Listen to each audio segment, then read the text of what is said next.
Good morning, students. This is Professor Kiran Poddar, Angadi Institute of Technology and Management, Belagavi. Today we are going to discuss a solution of homogeneous partial differential equation involving a derivatives with respect to one independent variable only. There is a bit confusion between these two terms. Here they are saying it is a homogeneous partial differential equation, and here they are saying that partial differential equation will be having one variable only. How it is possible? Because as per the basic concepts, we know that a equation with single independent variable will be called as ordinary differential equation, and the equation with more than one independent variable is called as partial differential equation. This is very much clear. A equation with a single variable is ordinary differential equation. Equation with more than one variable is partial differential equation. But what they say here? They say there will be a homogeneous partial differential equation with single variable. Means what? If it is a partial differential equation, it is very much clear. Here more than one variables must be there. If this partial differential equation is having a single variable, then automatically it is nothing but ordinary differential equation. This will be treated as ordinary differential equation.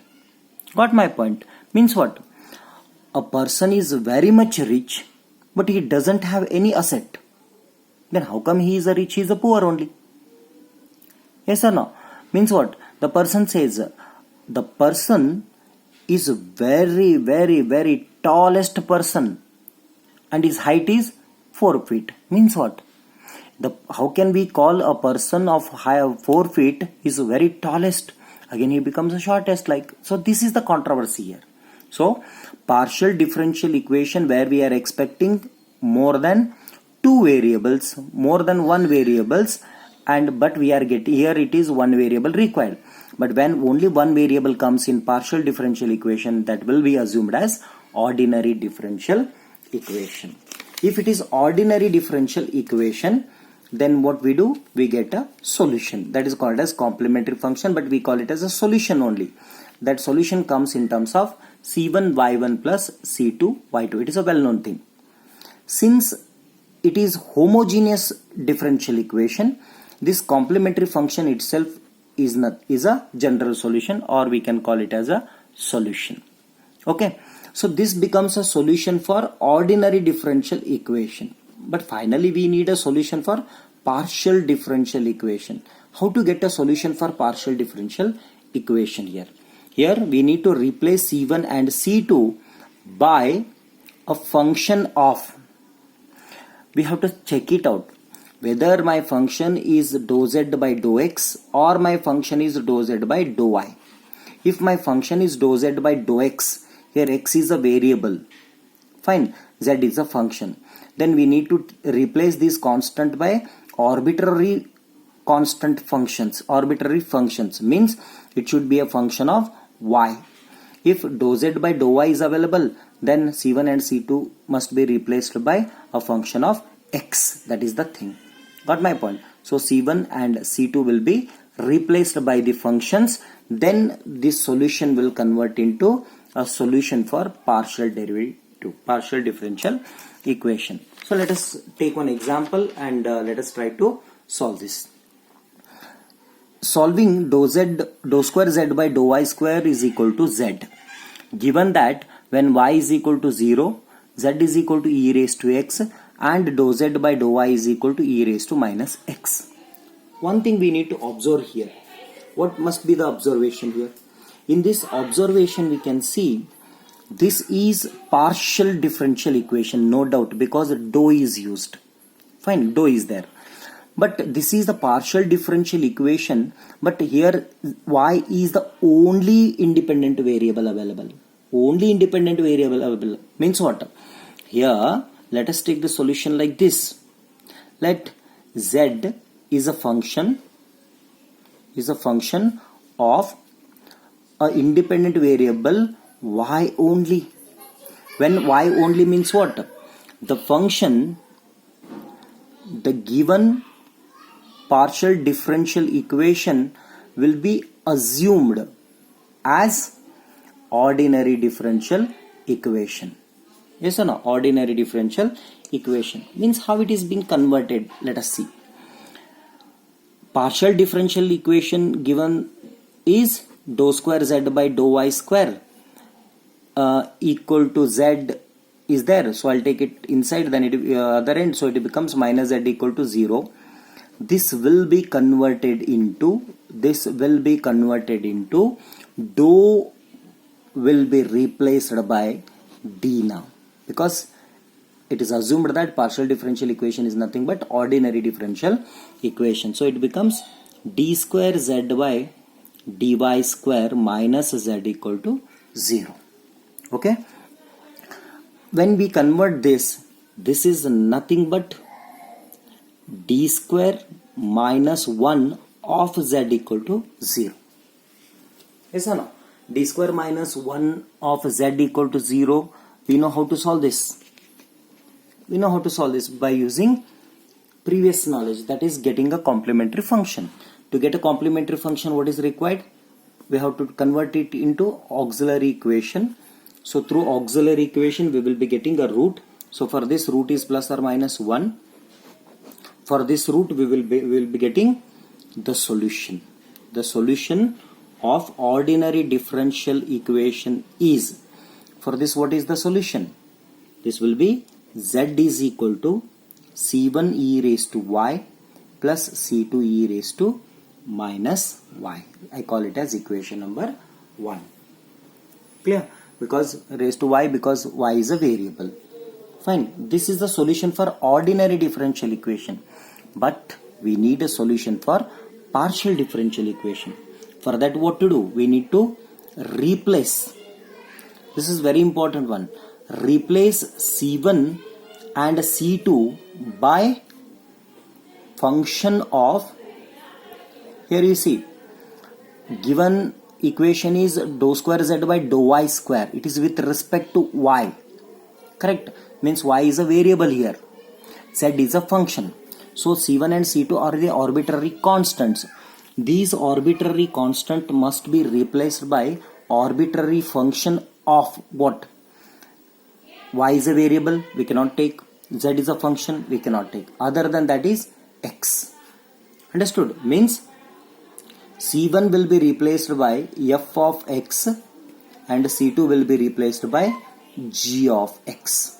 Therefore, equation number 1 becomes z is equal to c1 is nothing but f of x into e raised to y plus c2 is nothing but g of x into e raised to minus y.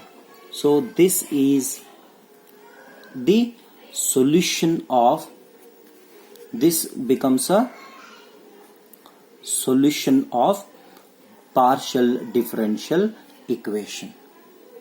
Understood? Equation number 2 represents a solution of partial differential equation. Then we need to concentrate on given conditions. What conditions are mentioned? Y is equal to 0, z is equal to e raised to x, and dou z by dou y equal to e raised to minus x. But again we need to think as per the conditions. What we got there, these two things are sufficient. But this is additional. Dou z by dou y must be there. How do you get dou z by dou y from this function? Correct? How do you get? Means what? Equation number 2 will be differentiated with respect to y. When we differentiate equation number 2 with respect to y, then we will be getting dou z by dou y. Means what? Differentiating this function with respect to y. That is, dou z by dou y is equal to f of x common, and differentiation of e raised to y with respect to y will be e raised to y only, plus g of x common, and differentiation of e raised to minus y with respect to y will be minus e raised to minus y. Fine. So we'll be calling it as equation number 3. Then let us use the given conditions. Use the given conditions. What are the conditions given here? The given conditions are dou square z by dou y is equal to e raised to minus x, z is equal to e raised to x at the rate of y is equal to 0. Fine, y is equal to 0. Therefore, let us replace. In equation number 2, what can be replaced? In equation number 2, there is z, there is y. So, we can take the value of z as well as y. Therefore, put z is equal to e raised to x at the rate of y is equal to 0 in equation number 2. Similarly, in equation number 3, what is there? Dou z by dou y is there and y is also there. Therefore, we will be putting this is dou z. We will be putting dou z by dou y is equal to e raised to minus x at the rate of y is equal to 0 in equation number 3.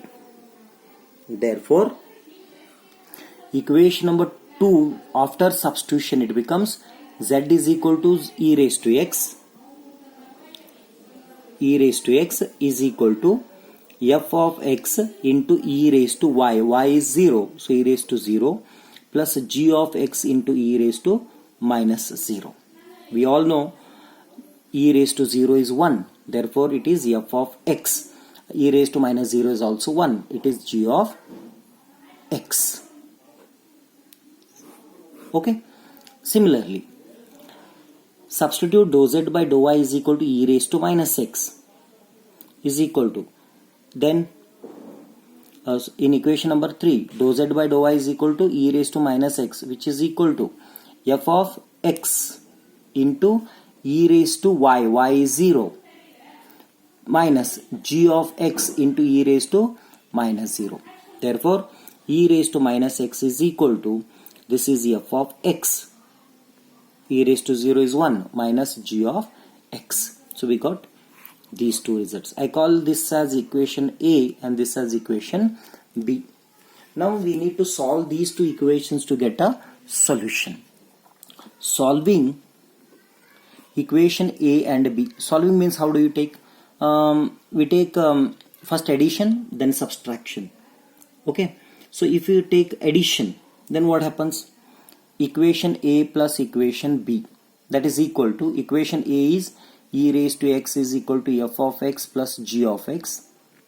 This will be added with equation B, that is e raised to minus x is equal to f of x minus g of x. Means this term get cancelled. Then it becomes e raised to x plus e raised to minus x is equal to 2 times f of x. 2 times f of x. Therefore, f of x is equal to e raised to x plus e raised to minus x divided by 2. Means f of x is equal to what? F of x is equal to what? E raised to x plus e raised to minus x divided by 2 is nothing but cos hyperbolic x. Okay. Similarly, take equation A minus equation B.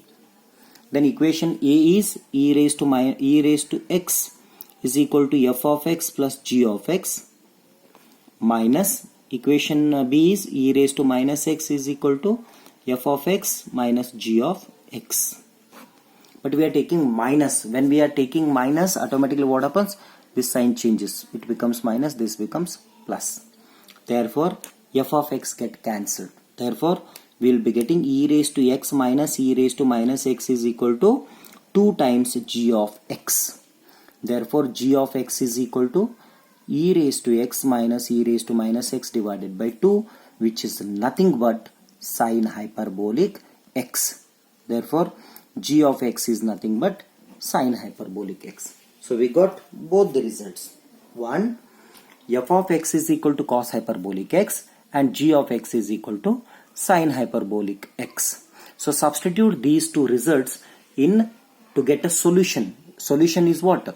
Already we have taken this equation number 2 is nothing but a solution of partial differential equation. Means put the value of f of x and g of x in equation number Therefore, substitute f of x and g of x in equation number 2. Therefore, equation number 2 becomes z is equal to f of x is nothing but cos hyperbolic x into e raised to y plus g of x is nothing but sin hyperbolic x into e raised to minus y. So this is the required solution for the given partial differential equation with single variable, which is nothing but ordinary differential equation. Thank you.